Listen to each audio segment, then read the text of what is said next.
Shalom, kembali lagi dengan saya Filipus dalam segmen Terduit SS. Malam hari ini saya akan membawakan kebenaran firman Tuhan yang saya beri judul Melawan Diri Sendiri. Semenjak kecil, secara tidak langsung, tanpa kita sadari, kita itu sering sekali yang namanya melawan orang lain. Kata melawan di sini bukan berarti berantem ya, tetapi melawan di sini artinya bersaing. Seperti pada contohnya saat kita bersekolah, biasanya kita itu sering bersaing. Bagi saudara-saudari yang ahli di bidang akademis pasti akan bersaing dalam mengejar nilai atau mengejar ranking. Sebisa mungkin ingin ranking 1 supaya bisa mengalahkan orang lain, mengalahkan teman-temannya. Saat kita berkuliah kita juga bisa kejar-kejaran IPK. IPK-nya sebagus mungkin mengalahkan orang lain.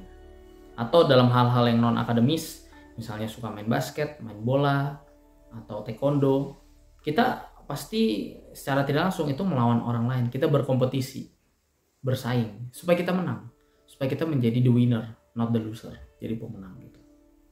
Nah, melawan orang lain itu punya kecenderungan di mana itu sedikit lebih gampang daripada kita melawan diri sendiri. Kenapa? Kita belajar dari salah satu negara yang merupakan negara yang sukses, yaitu negara China. China itu mempunyai ciri khas dalam dia mengeluarkan suatu produk atau usaha itu sebenarnya punya kecenderungan yang dalam bahasa Indonesianya adalah ATM singkatannya. Apa itu ATM? ATM itu adalah amati, tiru, dan modifikasi. Seperti misalnya handphone. Ada handphone yang bagus, harganya 15 juta. Akan dia amati handphone tersebut 15 juta, lalu ditiru, spesifikasinya bla bla bla ditiru, kemudian dimodifikasi. Antara fiturnya yang ditambahin, jadi akan mendapatkan 15 juta dengan fitur yang lebih bagus, atau fiturnya sama persis tapi harganya kita kurangin deh jadi 10 juta atau jadi 5 juta. Makanya barang-barang dari China itu kan punya kecenderungan lebih murah daripada barang-barang dari yang non China, jadi dari negara lain itu biasanya lebih mahal. Nah sebenarnya basically kalau kita sadar itu melawan orang lain, bersaing dengan orang lain, menang dengan orang lain itu merupakan hal yang mudah. Tinggal kita amati, kita tiru, kita modifikasi. Kita lihat, oh ternyata orang itu misalnya dalam usaha ya, oh ternyata orang itu jualan makanan seperti ini. Ternyata cara promosinya seperti ini, marketingnya seperti ini. Kita bisa tiru dan kita bisa double it, triple it. Kalau kita ngeliat teman kita yang sekolah ranking 1, kita bisa cek, oh dia belajar berapa jam sih? Kita tanya, oh dia belajar 2 jam. Ya udah, saya belajar 4 jam. Saya belajar 6 jam. Kita tanya dia les di mana aja, oh lesnya di sini, les ini aja jam berapa, ya kita ikutan, kita les juga. Kalau perlu kita double, dia les seminggu sekali, kita 2 kali. Sebenarnya dalam kita melawan orang lain atau bersaing dengan orang lain itu mudah, karena kita tinggal meniru dan memodifikasi menjadi lebih bagus. Yang paling susah dalam kehidupan ini adalah melawan diri sendiri secara tidak langsung. Nah sifat-sifat apa aja yang perlu kita lawan, sifat-sifat buruk yang terjadi dalam kehidupan manusia. Yang pertama adalah tidak konsisten. Lukas 16 ayat 10 berkata, barang siapa setia terhadap perkara-perkara yang kecil, ia juga setia terhadap perkara-perkara yang besar. Barang siapa tidak benar dalam perkara-perkara kecil, ia juga tidak benar dalam perkara-perkara besar. Kata di sini, kata kuncinya adalah setia. Setia bisa diartikan juga sinonimnya adalah konsisten. Nah dalam kehidupan kalau misalnya kita tidak konsisten, baik itu dalam duniawi maupun hal-hal yang rohani, kita tidak akan berhasil, tidak akan sukses. Kalau hari ini saya bertobat, hari ini saya ke gereja, besok saya tidak ke gereja. Hari ini saya ke gereja datang 15 menit sebelum ibadah, tapi besoknya saya datang terlambat 30 menit. Atau hari ini saya memberikan yang terbaik persembahan, besok-besoknya saya memberikan persembahan uang sisa-sisa. Hari ini saya melakukan firman Tuhan, tetapi besok saya tidak.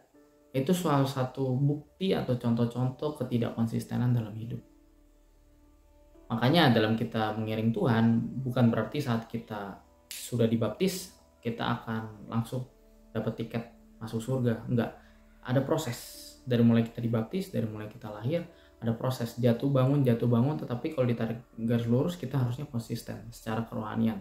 Jadi grafiknya harus naik. Walaupun naik, turun sedikit, naik lebih tinggi, turun sedikit, naik lebih tinggi, tapi garis diagonalnya itu tetap lurus.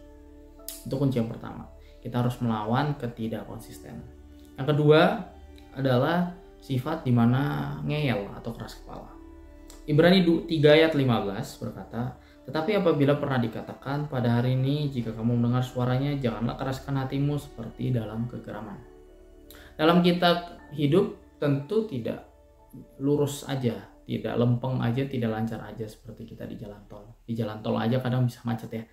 Nah, dalam kita hidup itu tentu ada masalah, ada kerikil-kerikil batu kehidupan yang Tuhan izinkan untuk kita mengalami, dan itu terjadi. Kita juga bisa diberikan sakit penyakit.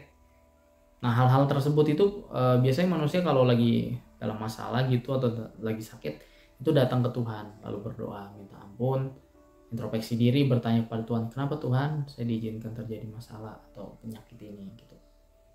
Kemudian Tuhan akan menjawab dengan berbagai cara, baik itu mungkin pewahyuan saat berdoa, dia mendapatkan ilham lewat mimpi bisa, atau Tuhan memakai hambanya. Jadi saat orang tersebut ke gereja lalu mendengarkan khotbah dari hamba Tuhan, nah khotbahnya itu pas ngena, relate gitu dengan kehidupan sehari-harinya, pas ditegur oleh kebenaran firman Tuhan. Dan saat ditegur kebenaran firman Tuhan itu bukan hal yang kebetulan, tetapi harus kita imani dan kita yakini bahwa itu adalah rencana daripada Tuhan. Justru dengan kita ditegur oleh firman Tuhan, artinya Tuhan masih sayang sama kita, masih peduli, masih mau menegur. Seperti orang tua yang menegur anaknya. Kalau anaknya ditegur berarti orang tua tersebut masih sayang sama anaknya. Kalau anaknya udah gak ditegur, udahlah bodo amat, mau jadi orang kayak, mau pergi, mau kabur, terserah. Itu artinya udah gak sayang. Makanya kalau kita ditegur, kita jangan pernah untuk mengeraskan hati kita. Keras kepala jangan pernah. Justru kita harus melembutkan hati kita, introspeksi dan berubah. Itu poin nomor 2. Poin nomor 3 adalah hal yang harus kita lawan dalam diri kita sendiri adalah kesombongan. Yesaya 2 ayat 17 berkata, manusia yang sombong akan ditundukkan dan orang yang angkuh akan direndahkan. Hanya Tuhan sajalah yang maha tinggi pada hari itu. Yang ketiga adalah kesombongan. Manusia itu punya kecenderungan kalau sudah memiliki jabatan yang tinggi, sudah berada dalam level titik puncak atau kenyamanan dalam suatu hal, akan sombong. Kenapa sombong ini merupakan hal yang harus kita lawan? Karena secara tidak langsung di saat kita itu sombong, kita itu memuji diri kita sendiri. Wih, keren ya. Gak sia-sia juga nih belajar S1, S2, S3. Gak sia-sia juga ya kerja dari pagi sampai pagi. Wah, gak sia-sia juga ya saya menjadi orang yang baik gitu.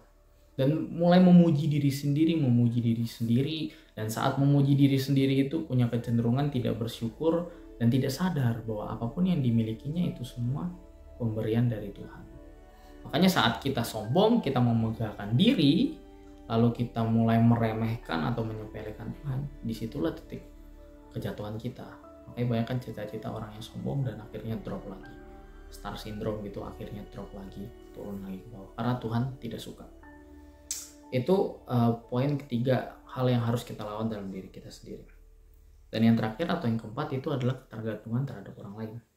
Yeremia 17 ayat 5 berkata, beginilah firman Tuhan, terkutuklah orang yang mengandalkan manusia, yang mengandalkan kekuatannya sendiri, dan yang hatinya menjauh daripada Tuhan. Ayat lain juga berkata, kalau kita mengandalkan manusia, suatu saat kita pasti akan kecewa. Kenapa? Karena manusia itu pada hakikatnya itu adalah orang berdosa. Siapapun itu, mau itu hamba Tuhan, mau itu pemuka agama, bahkan yang terdahulu nabi-nabi itu banyak juga. Dan hampir semua bahkan itu memiliki dosa. Dari mulai Adam dan Hawa itu semua memiliki dosa. Otomatis tidak ada yang suci dan 100% hidupnya benar. Makanya kita tidak baik jika kita bergantungan kepada manusia, bergantungan kepada orang lain, mengandalkan manusia. Karena satu-satunya yang hanya bisa kita harapkan, kita andalkan hanyalah Tuhan Yesus Kristus. Makanya juga di ayat lain juga ada yang berkata bahwa kita hidup bukan hanya dari roti saja, tetapi dari kebenaran firman Tuhan. Itulah suatu tanda bahwa kita tidak boleh untuk ketergantungan dengan manusia atau dengan orang lain. Jadi itu merupakan 4 sifat manusia dalam kita melawan diri kita sendiri, yang itu sebenarnya jauh lebih susah ketimbang kita melawan orang lain. Yang pertama tadi tidak konsisten, yang kedua keras kepala, yang ketiga kesombongan, dan yang keempat atau yang terakhir ketergantungan dengan manusia atau dengan orang lain. Demikianlah kebenaran firman Tuhan pada malam hari ini, biarlah boleh menjadi kekuatan dalam hidup kita untuk kita terus bertumbuh, berproses pada Tuhan supaya grafik kerohanian kita itu naik garis lurus. tidak diam di tempat, apalagi turun atau mengalami kemunduran, tetapi harus naik. Walaupun kadang naik turun, namanya manusia masih jatuh ke dalam dosa, naik turun, tapi kalau dilihat seperti naik tangga kan, zigzag tapi garis lurusnya tetap naik.